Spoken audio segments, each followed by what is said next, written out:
Assalamu alaikum, урматтуу Кыргыз блог каналынын катталуучулары жана көрүүчүлөрү. Азыркы учурда тактап айтканда бүгүн 2024-жыл 10 сентябрь биз көптөн күткөн Кыргыз курама командабыз азыркы учурда Дөлөн Өмүрзаков атындагы стадиондо Өзбекстан курамасы менен оюн өткөргөнү жатат. Мен болсо азыр түптүз эле Дөлөн Өмүрзаков стадионуна бара жатам. Ал жерден деген болушунча оюндун атмосферасын силерге көрсөтүп берүүгө аракет кылам. Ошондуктан кимдегин биздин каналыбызга каттала элек болгон болсо, сөзсүз түрдө катталып, ушул видеого лайк басып койсоңор, дагы мындан дагы ушул видеолорду көрүүгө тартканга бизге мага мотивация бересиңер дегендей. Ошол видеону аягына чейин көргүлө. Анан дагы бул оюнда аябай көптөгөн фанаттар чогулуп атат. Өзгөчө Кыргыз кураманын фанаттары башка оюндардан айырмаланып көбүрөөк чогулуша турган болду. Жөнөкөй фанаттар эмес, ультрас фанаттар баягындай желектер менен, атайын дресс-код менен дегендей. Анан дагы Өзбекстан курама командасынан дагы Өзбекстан жарандары Бишкекке келип, азыркы учурда стадиондун айланасында, стадиондун ичинде өздөрүнүн орундарын алып даярданып аткан маал экен. Атайын оюнга деп борбордук бир нече көчөлөр жабылган болчу. Азыр өзүбүз байкагандай центрдин бардыгы тыгын, пробка. Жоңгона мындай жол менен жүрө басыш керек, тротуар менен. Машина менен чыксаң, кайра тыгындан, пробкадан чыга албайсың.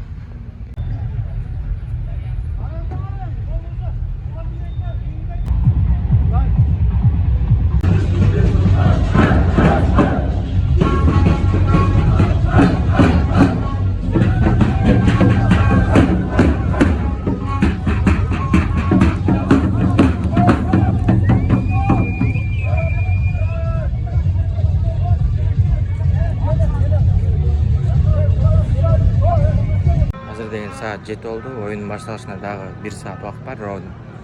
Бирок деген биздин Кыргыз кураманын үйөрмандар азырынча стадиондо толо элек, бирок Өзбекстан курама командасынын фанаттары азыр стадиондо келген прям угулуп билинип турат.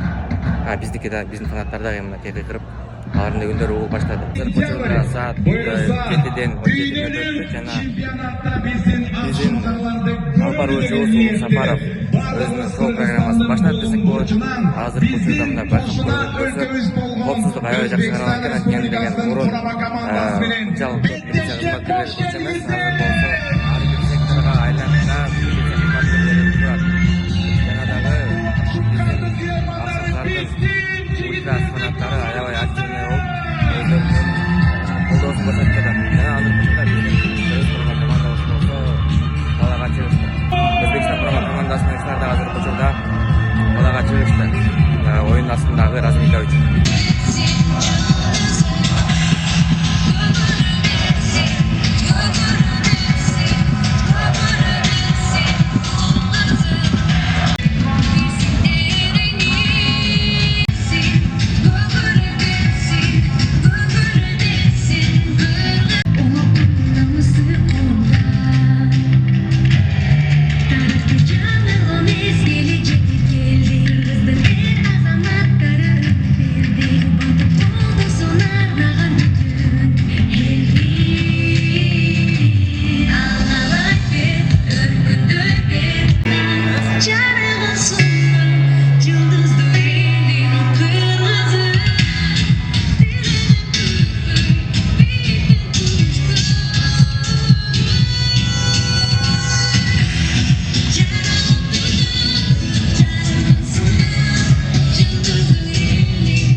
için üçüncü Tamirlan Kozubayev, altıncı Christian Brausman, yedinci Joel Koca, 12.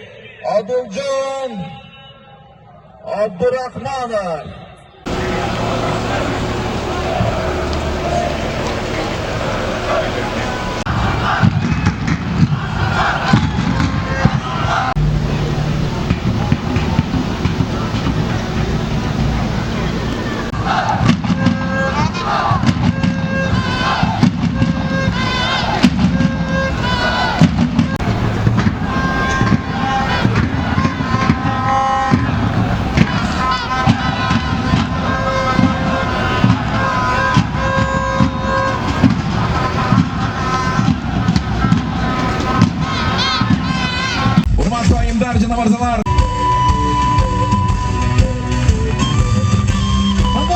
güzeli. Hey hey. Allah Kırgızistan. Kırgızistan erkimi göz cepheye dağların beri gelir. Çok rahmat. Yok eğer bir gitse ya da maçta. Ladies and gentlemen, here is your starting. Number 14, Alexander Mishenko. Number 17, Zaripbekov Eldiyar. Number 18, Kayrat Jirgalbek Ulu. Number 19, Ermek Kencebaev. Number 22, Alimardon Chomoyev. Number 15, Suyunpek Mamraliyev. Number 16, Artyom Pryatkin. Number 20, Stalbekov Nurdolut. Number 21, Kai Merk. Number 23, Erbol Atabayev. Here is the starting lineup for Uzbekistan. Number 1, Utkir Yusupov. Komandası. Birinci Utkir Yusupov. Üçüncü Hojakpar Alicanov. Beşinci Rustamcan Aşurmatov. Жетінші Otabek Shukurov. To'qqizinchi Odiljon Hamrabekov. 10-chu Jaloliddin Masharipov. 11-chi Oston Urunov. 13-chu Урматтуу футбол күйөрмандары, урматтуу акшункарларды колдоп келген 12-чи оюнчу. Өзүңүздөр байкагандай, азыр мен стадиондо олтурган ар бир акшункардын күйөрманынын үнүн уккум келүүдө. Урматтуу кыргыз! Алга кыргыз, алга кыргыз! Алга кыргыз, алга кыргыз!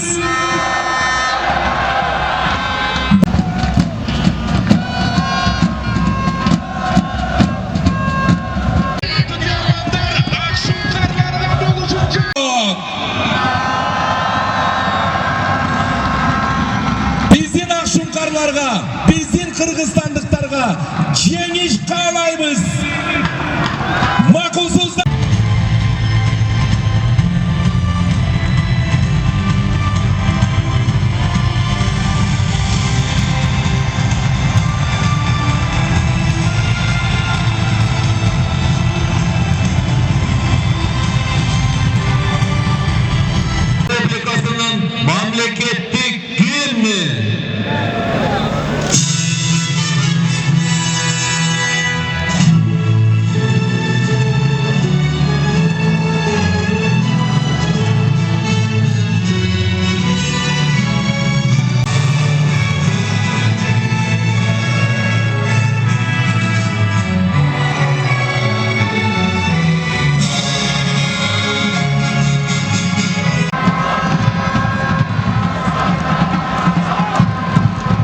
Substitution for Kyrgyz Republic.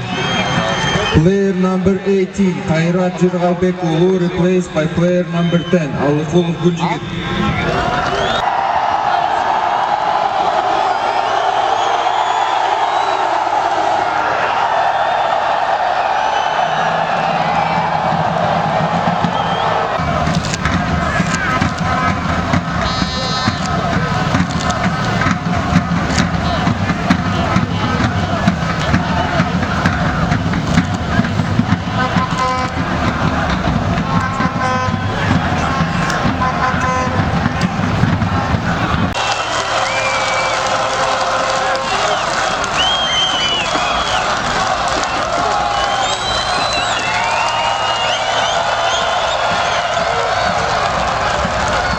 Вместо него? Вместо Машарипова? Да. Ой. 175 минут. Бұл жерде